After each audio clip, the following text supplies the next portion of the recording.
Welcome to Women's Sports Weekly, where women's sports happen every day, but we talk about it once a week. I'm Danielle. And I'm Carolyn. Women's Sports Weekly is a podcast where we discuss the latest news, explore interesting stories, and share our love for women's sports. Follow us on Instagram, YouTube, and TikTok at WomensSportsWeeklyPod. Follow us and rate us on Spotify and Apple Podcasts. Send us an email at womensportsweeklypod@gmail.com, and we may feature your email on the Listener Experience Zone, the Les. Today we have a very special interview with Thayer Lavielle, who is the managing director of the collective at The Team, where she leads the agency's practice focused on advancing women in sports. The Team is a marketing and talent management company based in LA, and Thayer joins us today to talk investment and fandom in women's sports. She provides some really great insights on the business side of women's sports, and we are so excited to share it with you today. But before we do, let's get into some updates from us. Starting with Run Club. We have Run Club this Thursday and every Thursday at 6 p.m. Mountain Time here in Denver at the 99ers Sports Bar. Each week, if you listen to our podcast, we share a secret word. And if you share that secret word with the bartenders after a run, you will get 50% off your first draft. The secret word this week is team. Let's also take a moment to ask you to please rate and subscribe to our podcast. We create, produce, and edit the podcast ourselves. So if you want to support us, rate, subscribe, give us a positive review, and share with people you love. Thank you to everyone who has rated the podcast so far. If you send us a screenshot of your 5-star rating, we will send you a Women's Sports Weekly sticker for free in the mail. All right, let's get into our interview.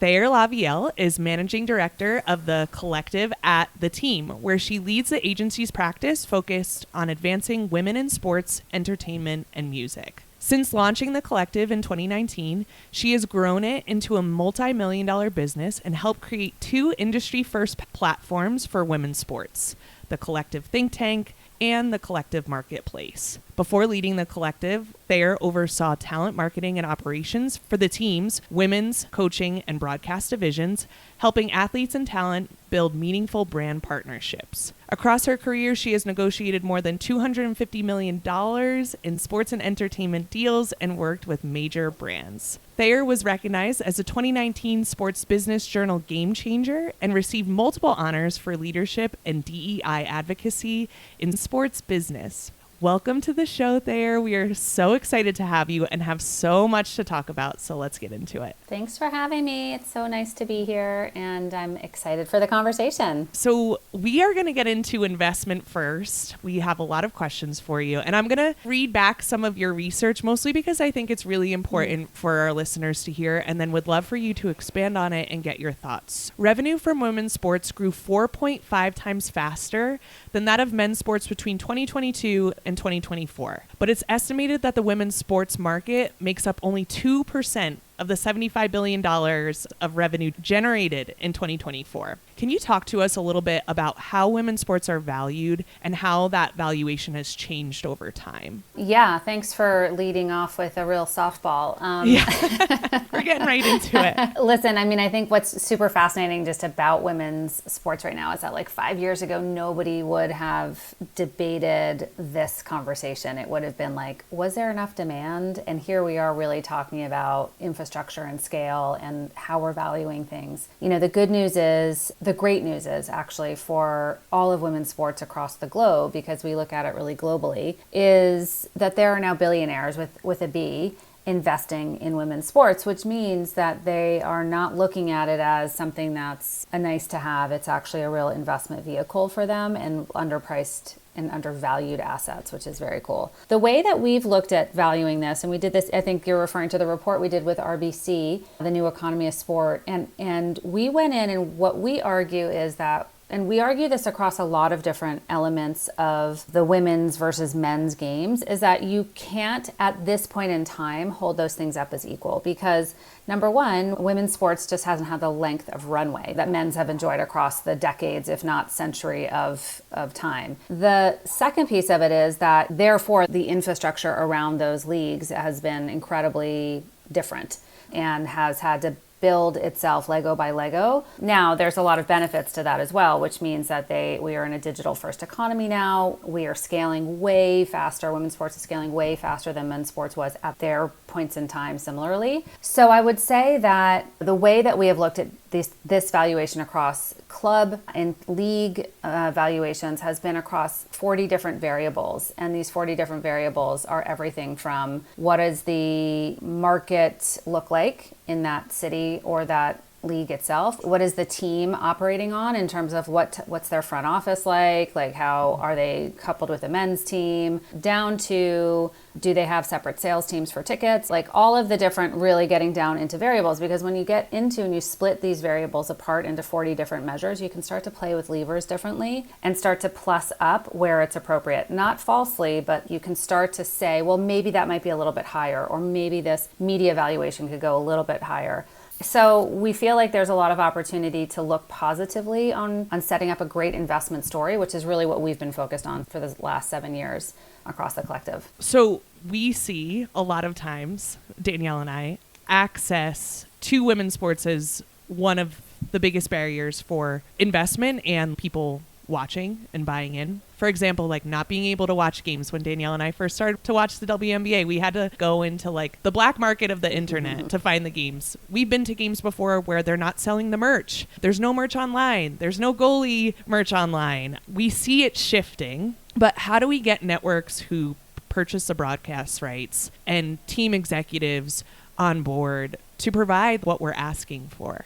I think it comes down to setting up the economic story. And I do think that they see it now. And I think they're starting to see it across every sport and every new league that's coming out. You're looking at the PWHL in its third season coming around with a 10-game TV deal. You're seeing that based on the fact that not only are people stuffing the venues to the rafters for their regular season games, but they're also going on this takeover tours, and people are stuffing to the rafters on those as well. So it's all of a sudden broadcast says, hold on a second, how can we actually give the people what they want and see if there's something here? So there's been testing and learning, I think, over the past 5-7 years on this. I would say that it's in a great place. I mean, ESPNW now has Women's Sports Sundays. Just Women's Sports has been in existence as long as the collective, and really came out and said, we're just going to dedicate a singular spot for you to find out exactly to answer that question. Where am I going to see this? It was not always shown, and it is still not always shown. You can't necessarily find volleyball on TV. You find PWHL only on certain channels or streamers. And so I think what we're demanding of the system is to be equal to or equitable to a men's game, which has been in existence far longer than we have. And we have to have patience and prove out this business model bit by bit by bit. Just because we believe it's there doesn't mean that the return has been there. So we have to keep pushing this investment story and growth story and ROI story time and time again. And that is yeoman's work and exhausting and laborious, but ultimately that's what's going to pay off. And that's what's driving these big investors into the game, is that it is being proven. You made a distinction between equal and equitable. Can you talk more about that? I go back to this kind of runway, this time frame.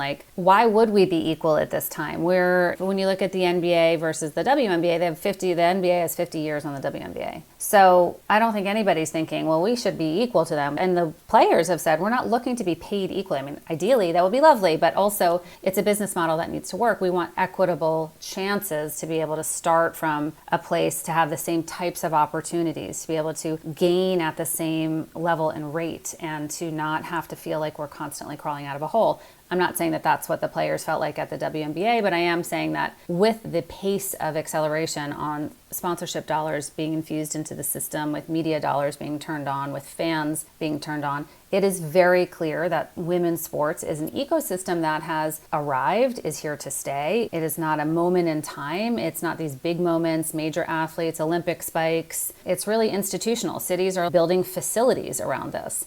Brands are creating long-term strategies. I mean, Aflac just did a 7-year deal with the Atlanta NWSL team. Media companies are programming year-round around this Tons and tons of podcasts are coming up just around women's sports. As you guys well know, youth athletes are now able to see and project themselves into a space where they've never been able to see themselves before. And that perpetuates more of this. And so this has never really been in play before. And so to be able to see it unfold so quickly is super exciting. So the pace has been great, but it doesn't mean that it should be equal to men's just because we're moving so quickly. Because men's has been here proving this out for 15, 20, 40, 50, 100 years in some sports. And it's definitely something brought up a lot, but I think some people forget as well. You did mention something about brands, and you mentioned Aflac. Curious, we know women's sports fans are more likely to support the brands that support their teams. Mm-hmm. So what other brands are engaging with women's sports fans and doing it well? I look across a couple different ecosystems for this. I think a lot of brands are doing it really well, to be totally fair. I think people like Ally are just kind of a standard bearer for how brands can be courageous to invest in media and make a declaration to say, no, this is super important to us and we're going to invest 50-50. And the fact that they reached their pledge a year early only shows, kind of to our point, like the acceleration of the ecosystem. The thing with women's sports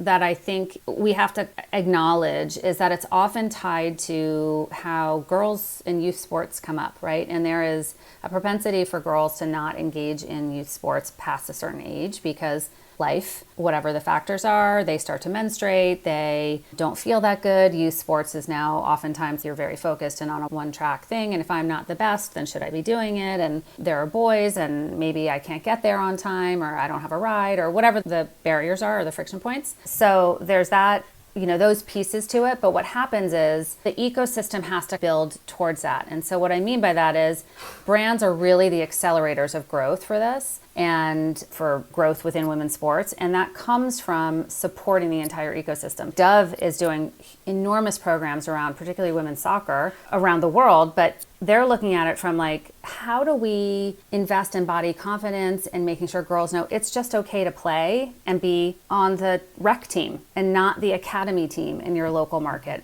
And by the way, mom, it's okay to figure out how to go coach your daughter even though you never played this game before. And so they're really looking at it holistically as to how to give women and girls confidence to stay in this game and to stay and participate in it, even if you're not the best and it's not Instagrammable and it's not all of these great things.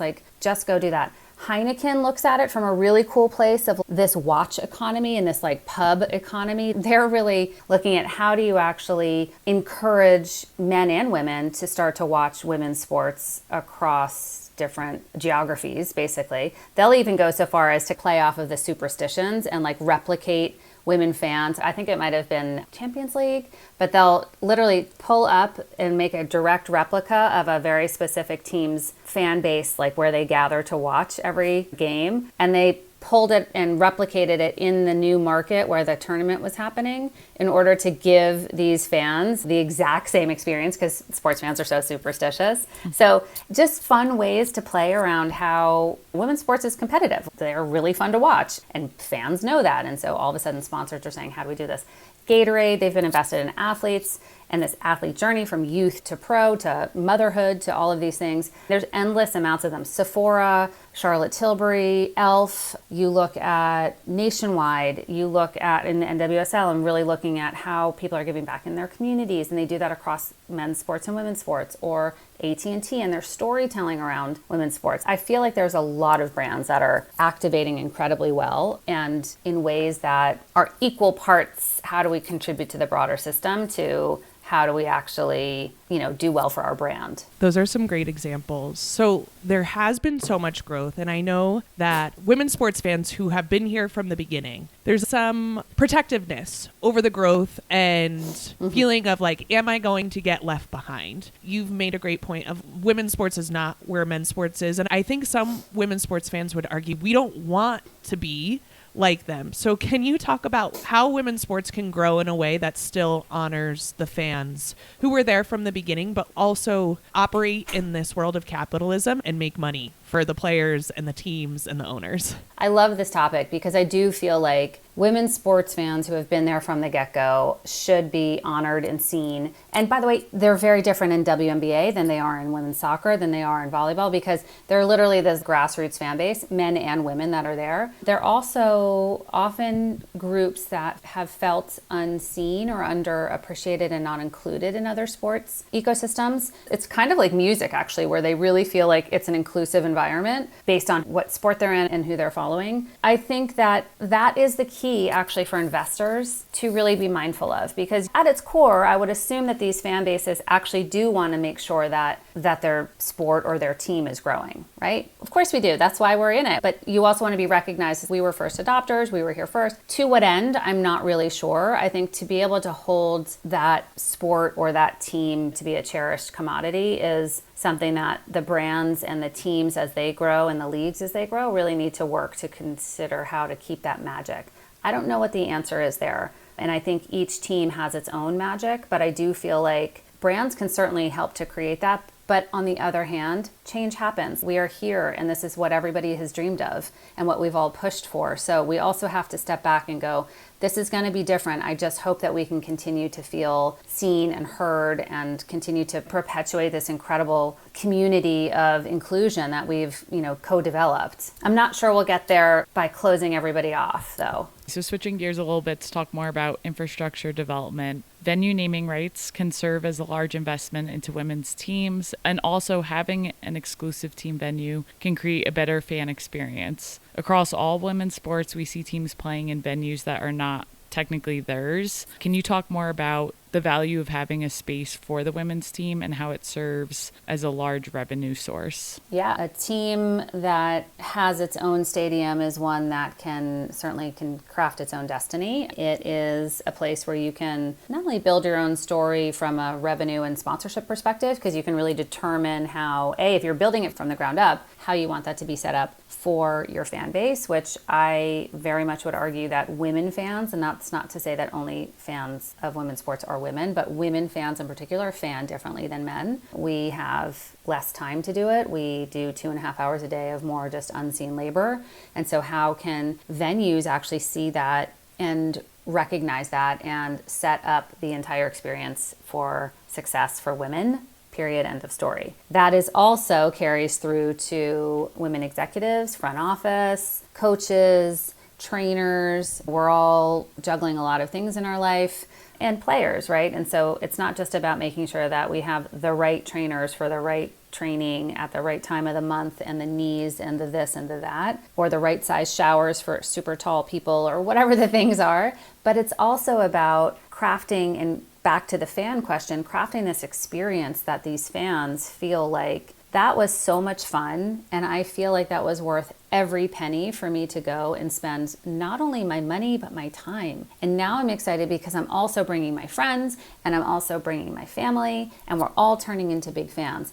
It's very hard to do that when you don't control your destiny and you don't control the naming rights, because you can't go sell a separate competitive partner to the naming rights because they can't be seen in the same thing, or the venue has this water brand and it's sold through the men's team and we want this water brand. Nope, can't do it. And so it limits revenue opportunity, it limits partner opportunity, and it certainly makes, I think, women's teams get super creative on how they're doing sponsorships and whether that comes through talent then or what, but it's always better, I think, to be able to craft your own destiny. Now, that being said, those are huge infrastructure investments, and going back to the idea of like, this is a business, it really needs to work for the city, it needs to work for the team owners, it needs to work in order to make sure that these costs are amortized over a time where the city will continue to grow around that team or teams. Those are all such great points. It was something that I hadn't thought of until I was diving into the team's research more, of like, oh yeah, just the fact of having a brand come and slap their name on the side of your stadium creates so much money for you. Yeah, when you're thinking of these naming rights deals, it's hundreds of millions of dollars in many cases across many, many years. And the longer the deals for these teams, it just signals to other investors like, we're in it and this is here to stay. We're signed up for 7, 10, 15 years at this stadium doing this thing because we believe in this city and in this team and in what these owners are building, which that's a wildly exciting proposition. And then it really also signals to the constituents that live in those markets like, hey, this team is worthy of our time and investment as well, because we're seeing other people that are starting to grow and put money into potentially venues and practice facilities and things like that. We're going to get into a little bit more of the fandom now. The Gender Equity Policy Institute reports women have about 13% less free time than men in the U.S. So what are ways that we can appeal to women's sports fans without taking a ton of their time? If they have less, how do we appeal to them when they might not have time to go to the stadium? This is a huge passion conversation for me because as a woman fan of sports, men's and women's, I would watch anything like horseshoes or whatever. And I'm a mom and I have a full life and I work, and like so many of us out there. And even if you don't have kids, we have less time and 2.5 hours of the kind of unseen labor. And as I jokingly say, you're welcome for the toilet paper and toothpaste, everybody, because it never runs out. And that's really, I think, something that inherently fandom has been male-centered over many, many years. And so when it's male-centered, there's this mentality or lack of creativity, I think, in how to actually stop and look at and analyze who are our women fans, how do we best serve her? And by the way, we're not a monolith. We're all different from each other. And even though you two are super close, you're different from each other.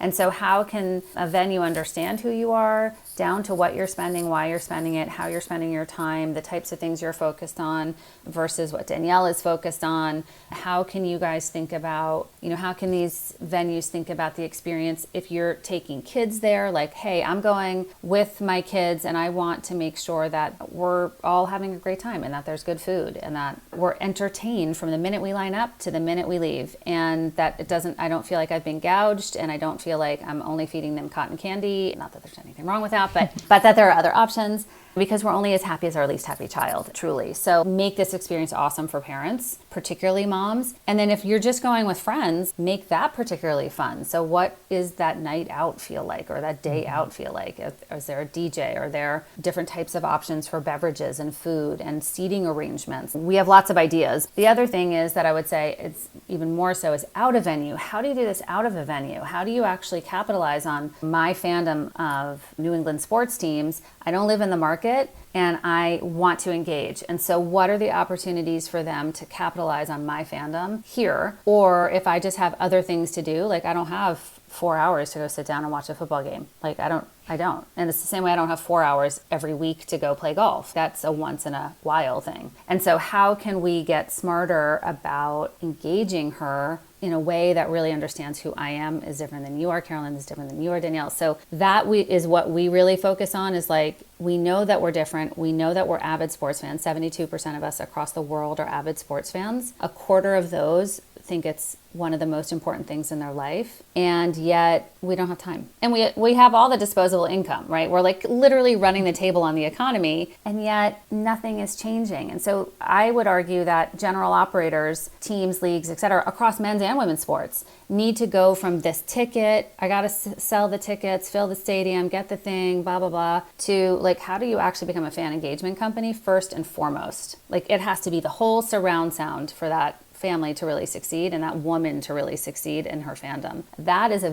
huge shift in mentality that will take some time to be able to test and learn with and prove out, but that's what we're here for. It's interesting because more men than women are women's sports fans. 63% of women's sports fans are men, but as you said, women make the buying decisions in the home. And so how do we balance getting more women interested in engaging with women's sports? And then how are we also marketing to the men who are there, who are engaging? Two different questions. I think if you are a man and a women's sport fan, you're as individualized as the women that are there, right? So it's not like all men are monoliths either.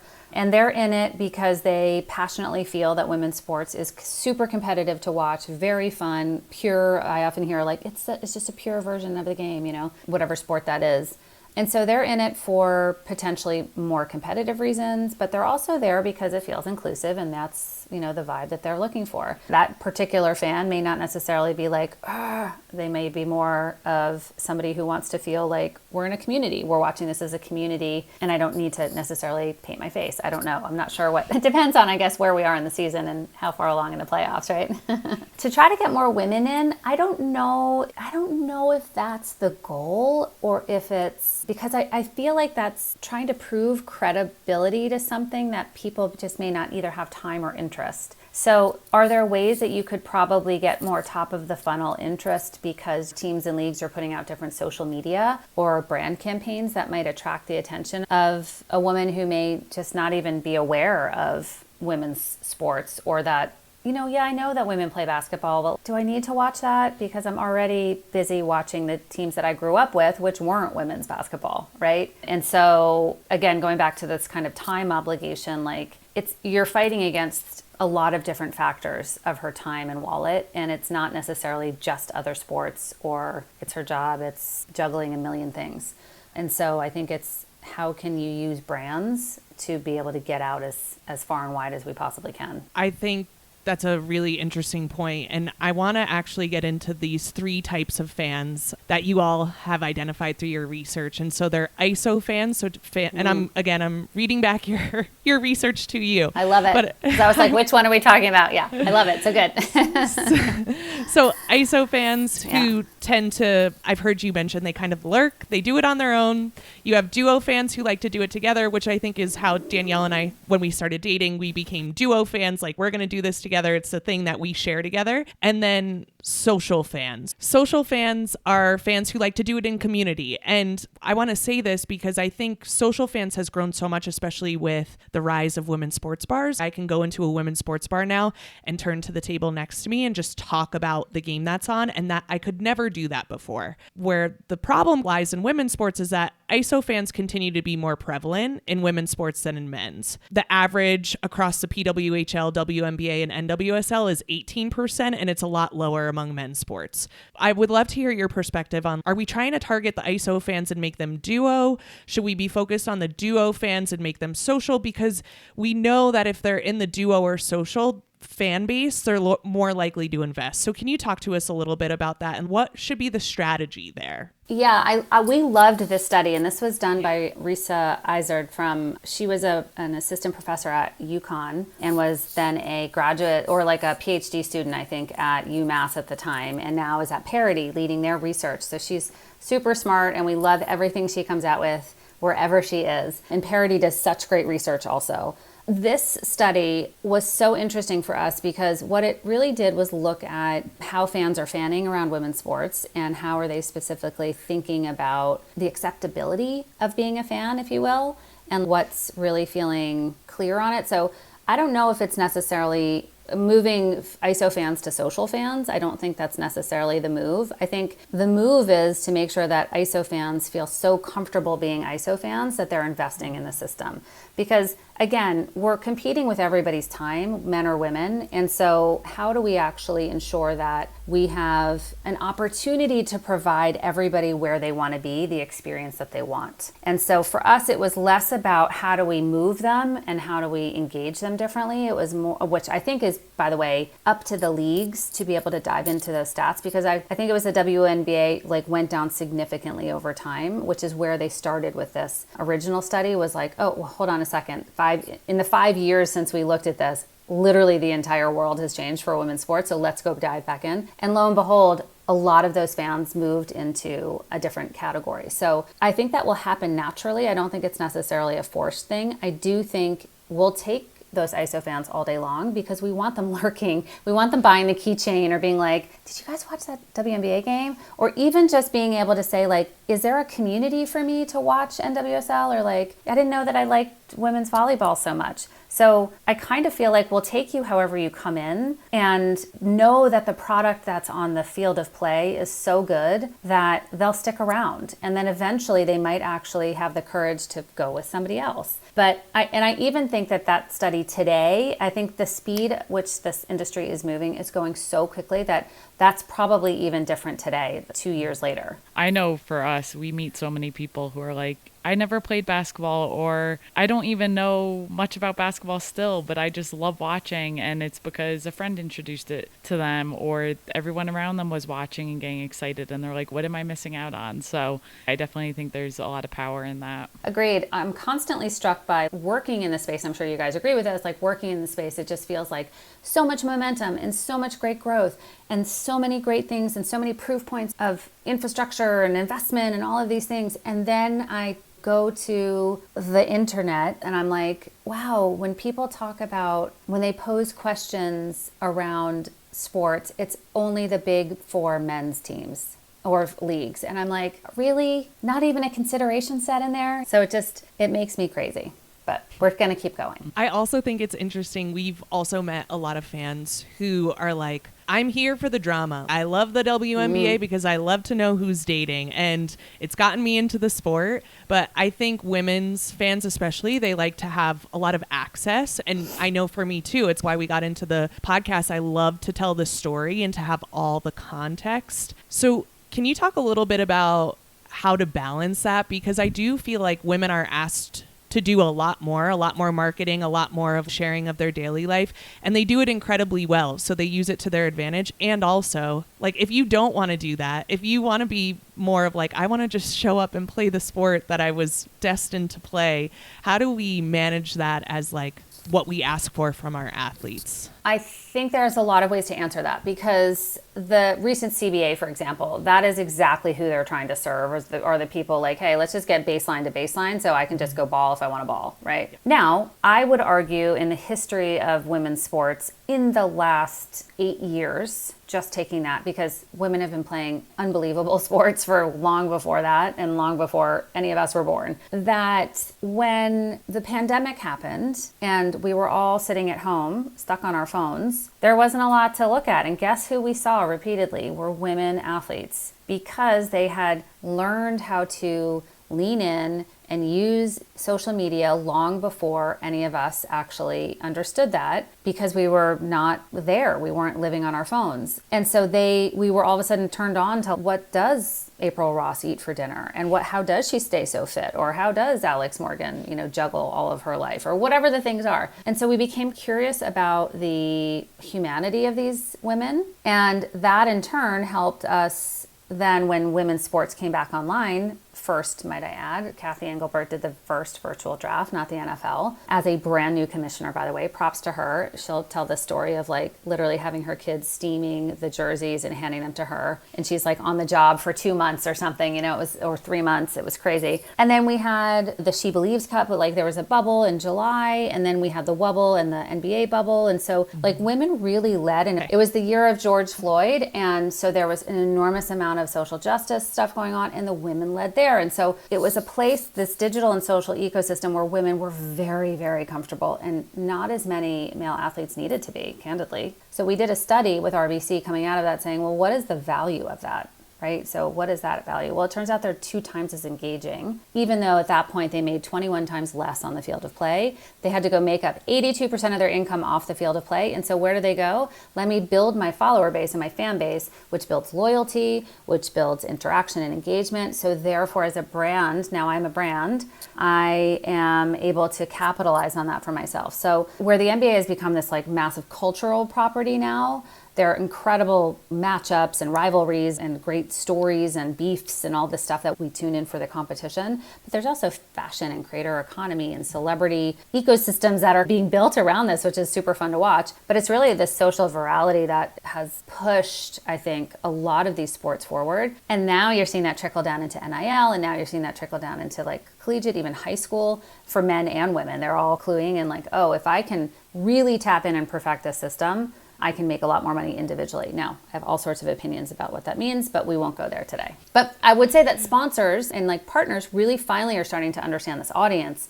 through that. So they're really fully able to capitalize on maximizing what these women athletes have built. It is a conversation, like especially as NIL continues, of what does that look like in the future? So maybe we'll have to have you back on and like really deep dive into that one time. I have some great other people that would be better for that, but Okay.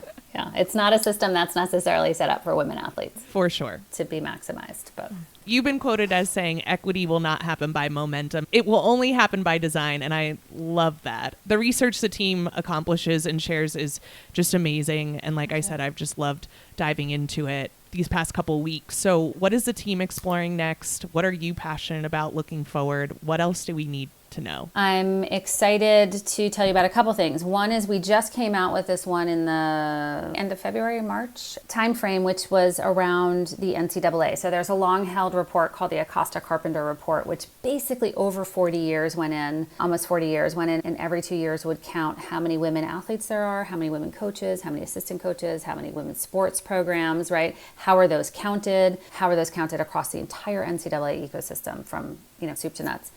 They paused that, the two women that had led that, because I think 40 years was probably they were tired. But we have a think tank. The collective has the collective think tank made up of 25 schools around the world, and 5 different professors from 5 different schools came together and said, how do we actually pick this back up and do this again? And so we published those findings from 2024, and it's amazing in that we've seen incredible progress over the years of how many athletes and coaches, et cetera. But we've seen a decline in women coaches, particularly among women's sports. We've seen very much a stagnation of the number of women athletes participating, which is a little bit of an alarm bell because, wow, look at all these professional sports that are building up. And yet in the collegiate ecosystem, it's like the same amount of women participating. So that's something that I think is requiring us diving in. We have a couple other things coming up later in the fall. One is around girls flag football and what some of the benefits are of that and what we're seeing. And that's done from somebody within the collective ecosystem. And then we have some sport romance research coming out. This is a huge passion point for a lot of women readers who are not fans of sport. Full stop.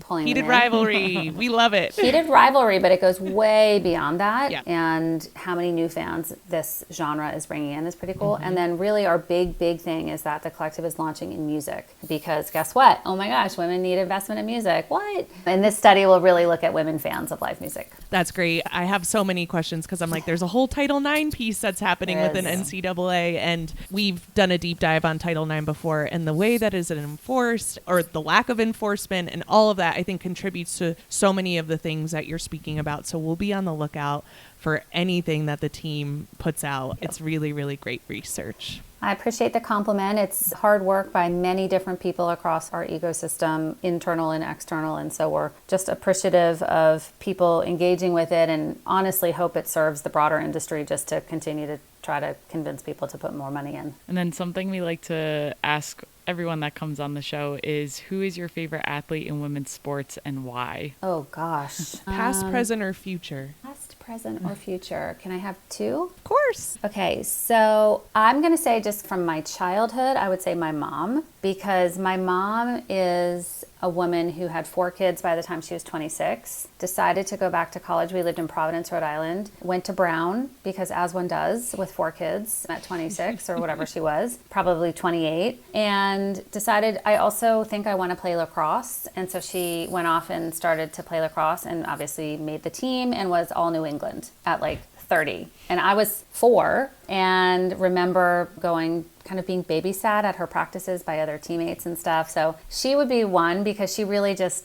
said, and I have a lot of older brothers, she was like, you can do anything, you can do anything. And she just constantly led that path for me. I would say her. I would say I don't want to pick a favorite in this one, because we have so many on our own roster, but there are so many impressive women athletes to just watch, from the collegiate space to professional space to even high school space. My daughter is an incredible athlete. She's a flag football player, but she's also just an incredible human. And I think that is what playing sports for women does, is it just develops you in so many ways that requires you to lead, basically. So I'm not going to answer. I'm not going to pick a favorite other than my daughter and my mom.